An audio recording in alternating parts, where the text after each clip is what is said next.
নমস্কার, জয় মা তারা। আপনার অর্থভাগ্য লুকিয়ে আছে কোথায় জানেন? আপনার অর্থভাগ্য লুকিয়ে আছে আপনারই হাতের কাছে, আপনার রান্নাঘরে। কোথায়? আপনার রান্নাঘরে আপনার অর্থভাগ্য লুকিয়ে আছে। কি করবেন আপনার ভাগ্য ফেরানোর জন্য? সামান্য একটি ক্রিয়া, সামান্য, একদম সামান্য একটি ক্রিয়া।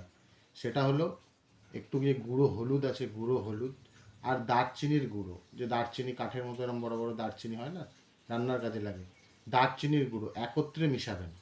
একত্রে মিশিয়ে আপনার রান্নাঘরে সন্ধ্যাবেলা, শুক্রবারের দিন থেকে শুরু করবেন, শুক্রবারের সন্ধ্যা থেকে এটা শুরু করবেন। আপনার রান্নাবান্না হয়ে যাওয়ার পর সন্ধ্যাবেলায় আপনার যেখানে গ্যাসের টেবিলটা থাকে, গ্যাসের টেবিলের আশেপাশে, ঘরের চারপাশে, আপনার রান্নাঘরের চার কোনায় আপনি একটু মিশিয়ে গুঁড়ো হলুদ আর দারচিনির গুঁড়ো মিশিয়ে চার কোনায় অল্প অল্প করে রেখে দিন।